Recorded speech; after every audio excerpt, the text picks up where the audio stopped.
How doing? Good. So can you give us just your general thoughts on, not general thoughts, but kind of summarize how you think yesterday's game went? Yeah. I think, we did some really good things. And I did think we did things we needed to work on. General aspect, we put up 27 points in the first, half, so which is a plus. We just didn't score after that. It is extremely disappointing to lose 4 straight. I don't think we've done that in quite a while. So, it's frustrating, but at the end of the day, it's still football. We still know how to play it. I think Spencer, by the way, did a tremendous job, for it being his first game. I think he did a tremendous job, especially handling Todd Bowles' pressures. We knew we were going to get it. He did well with it. Unfortunately, we couldn't come out with the win. But I think we played well. I just think we had a few miscues, turnovers, and things like that. Just like football stuff. We just lost. So it's not too much I can, really expand on. But we just lost the game. So. Spencer talked a lot about sort of the connection between you and him that y'all found during the game. Can you tell us a little bit about that from your perspective? Yeah. I think some of that dates back to even, OTAs. I knew he was a talented guy, a talented quarterback, and I think we just kind of fed off of that. Like I said before, he's talented, and so he is young. He makes a lot of really good plays. Honestly, anybody on the field is pretty much open, and I think that's really what I like about him. So he's a really, really talented player, and I'm really excited to see him in the next week's game. I think a lot of people should be encouraged. I think people in New Orleans should be encouraged. That he's so young and did so well. Even though the last half, we didn't put up any points, but you can still see the maturity, and he's growing in those circumstances. Going against Tampa Bay's defense isn't easy. So for what he's done, credit to him, and he's only going to get better. This is his first game, so just for what he's done so far, I'm really proud of him, and I'm really excited to see what he does, next week and going forward. Well, what did you see that made the offense stagnate in the second half? Yeah, well, they gave us a different look, and you see that they brought a little bit more pressure, and so, obviously when, if I was the defensive coordinator facing a rookie quarterback, I'm going to send pressure as well. So that's exactly what happened, and especially when you got, guys who are hurt and, you got new guys in there. It's going to be a lot different. So they started playing a lot more man in the second half, and it's not that we didn't make the adjustments, we just didn't execute. That's pretty much it, Penalties don't help. And I think that was really it. We just had a lack of explosives. And I think that was really it. I don't think there was anything that, we could have done in terms of adjusting. I think we could have did a little bit more, but at the end of the day, they just played better defense and we played offense, and that's just that simple. When you can accept that, I feel like you can move forward. I don't think there's any more pride in saying that, we could have done this, we could have done that. They just, honestly, they played better than we did. This is a no-excuse league, obviously. But Absolutely. How difficult does it become when you're losing starters on offense? Yeah, it's frustrating, but you got to think about it. It's football. People get hurt, and, guys got to step up and make plays. That's why you drafted these guys. That's why you got these guys from UDFA. That's why you got these guys from free agency, so when guys get hurt, those guys can fill in and do the same job that, other guys are doing. And it is frustrating. It's frustrating that, guys are hurt, but it's not anything frustrating to them. It's just frustrating that they have the injury, because those guys want to play. Those guys work all offseason, worked hard, tirelessly in the offseason to come to this season and play. And some of those guys are hurt. Some of the guys are injured. So, I feel for those guys. It's frustrating because we have a season that we have a big opportunity, man. We started off 2-0, and now we're 2-4. So we had a huge opportunity at the beginning of the year, and guys start going down, and honestly, it just keeps continuing. So it's extremely frustrating, but at the end of the day, we have to win. We have to win with the guys we got. So I think that's the biggest thing, is just noticing who you have, working off the strengths that we have, and trying to win a game. Juwan, have you seen the type of response from the team leadership that you need when you're losing 4 straight in this position? Yeah. Leadership is an interesting thing, especially during times like this, because for me, I'm not a big rah-rah guy, and that's just me, because I think as a grown man, you shouldn't need motivation, especially when you have family that you're looking after. You have yourself that you're looking after. You have the city that you come from you're looking after. You have New Orleans that you're looking after. So for me to, tell another guy that's beside me that he needs to get his stuff together or, you need to lock in a little bit more, I shouldn't have to do that because, you're a grown man. And so, especially from the leadership aspect, like, guys are doing a great job, but sometimes a lot of that rah-rah speech and a lot of, talking, it goes in through one ear and out the other. Like, I couldn't tell you what somebody said, yesterday or what somebody said 2 weeks ago because in that moment, yeah, it matters then, but after that, you lose it. But the thing is, it has to be something inside of you that changes, whether it's preparation, whether it's training, whatever it is. I think it's more so you being a man and looking in the mirror and be like, all right, like, this has to change. Because I feel like if everybody's beating their person across from them, eventually win the game. So it's really, are we being better than them every single play? And just going from there. Juwan, you mentioned penalties. 3 weeks in a row, you guys have had a big play, kind of erased by a shift in motion. Yeah. Is that a common theme? Is it, like just paying attention to detail, or what is it? It's paying attention to detail. That's all it comes down to. I think, especially pre-snap penalties are mental errors, and that's something that we should work on. Clint has really been, on us about that, and I think it's stupid for us to be told that and to do it anyway. It happens at the end of the day. Like, we make mental errors. We are human, and it just sucks that it happens on plays where we make big plays. I think me and Spencer was talking today. The play that I had, I think we were down 3 or 4, whatever the case is, and we'll be going down scoring. We had momentum, things like that. But when you get a penalty like that and it drives you back, kind of deflates kind of momentum of the game, momentum of the offense, momentum of the drive. So and even then we still have a chance to still do some stuff. So despite the negative plays, we could always have some positive plays in that. So we just have to rebound from the negatives that happen in our game. Was there something different about the way that you were maybe utilizing the passing game this week, or was it just that it worked against the defensive side? Yeah. I don't know. I mean, truthfully, I couldn't tell you. I think it's just the opportunity just presented itself, and I'm just capitalizing on it. I'm in the pass game. I'm just in the game regardless, and however the coverage looks and however the route looks, that's when the opportunity is given.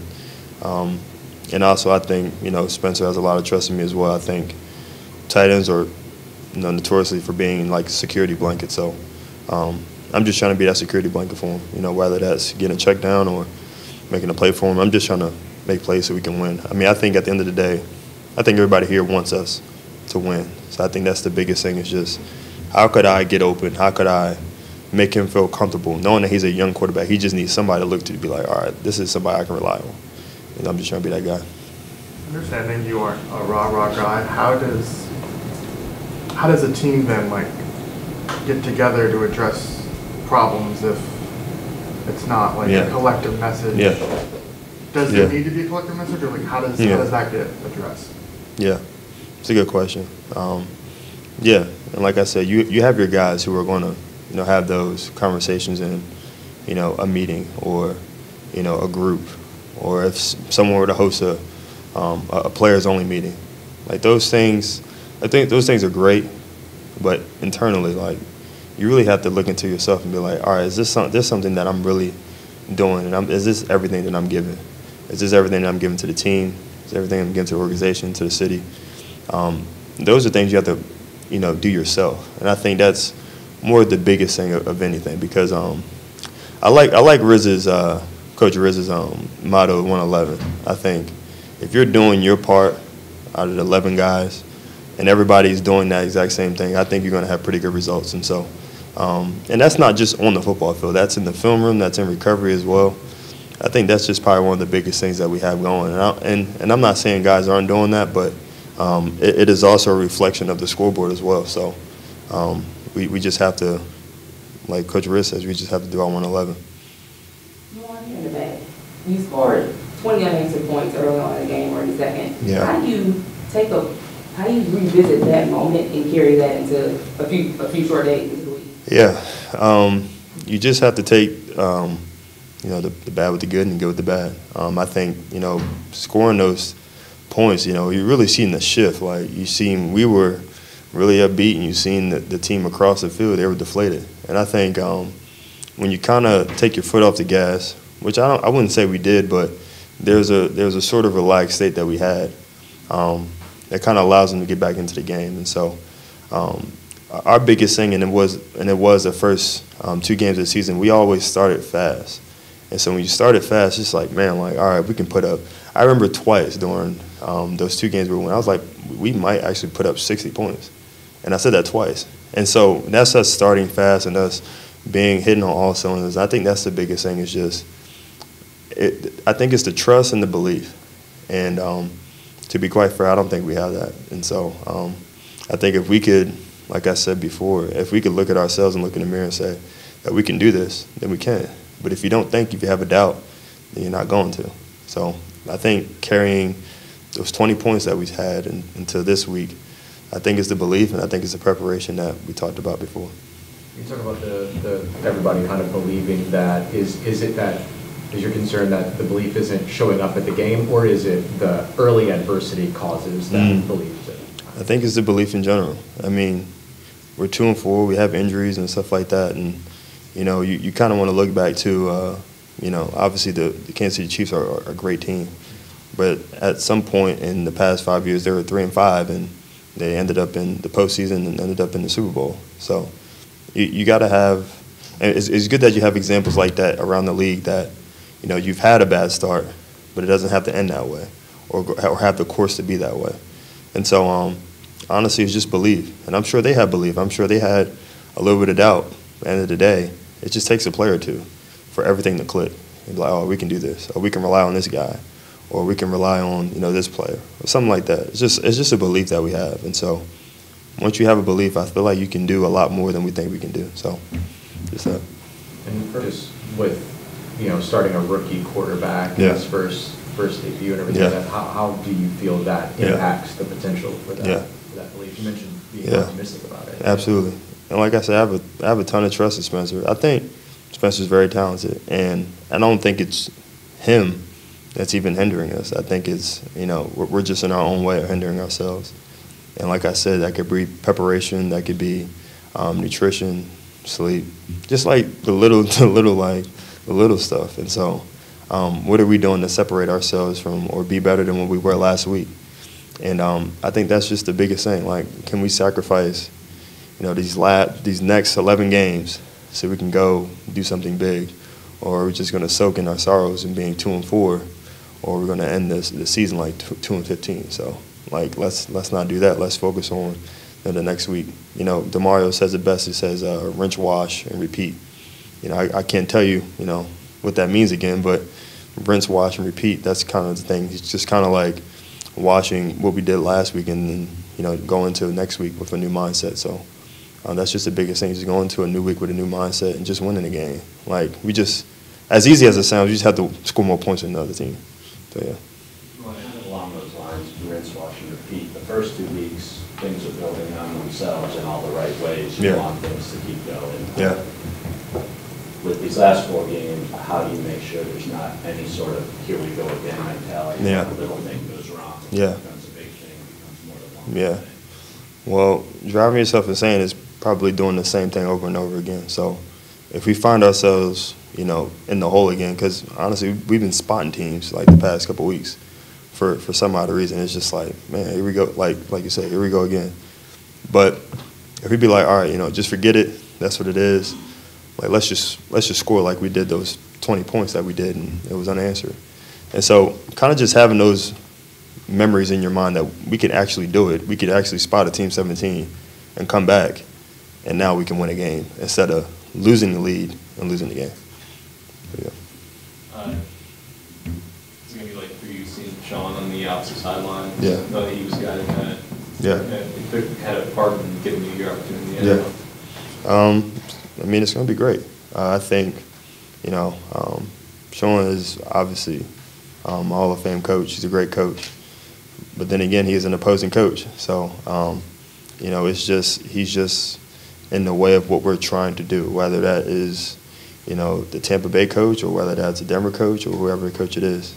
I think we just need to win, man. I think we are desperate for a win. Losing 5 games straight is just not something that I even want to utter anymore or utter at all. And so, yeah, it'll be so fun to see them across the field. But even bigger than that is the win that we have, because we need to win. I think the city is in need of that. We are more than in need of that. And so yeah, we're desperate. Obviously, to that point, you know, that's the headline of this matchup, especially on Thursday Night Football. Yeah. How do y'all block out the noise of that? Like, just focus on we need to win. Yeah. I think not listen to it at all. I think that's probably one of the biggest things. I know you got a lot of things going on. You got the Drew ceremony, you got Sean, and then you got the losing streak, and then you got the rookie quarterback. You have all these things that are coming into account, and a lot of those things are distractions. But if you kind of just block out the distractions by, like we talked about before, just like focusing on what we need to focus on. It's a short week, so you can't really do a whole lot. Like we have to be so good with our game plan. We have to be so good in being locked in on your keys, being locked in on your preparation, because literally, I mean, this is kind of an off day, but the next 2 days are like maybe walkthroughs, and then we're into the game. And so how are we going to be physically, because we aren't going against our own teammates really hard. How physical are we going to be? How fast are we going to start? So that's kind of like the biggest thing for us.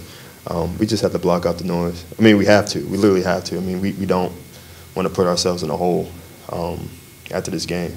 We kind of want to go into this mini bye, you would say, feeling pretty good about ourselves going into the next week. Dr. 2 more. Awesome. Thanks, guys. All right, y'all.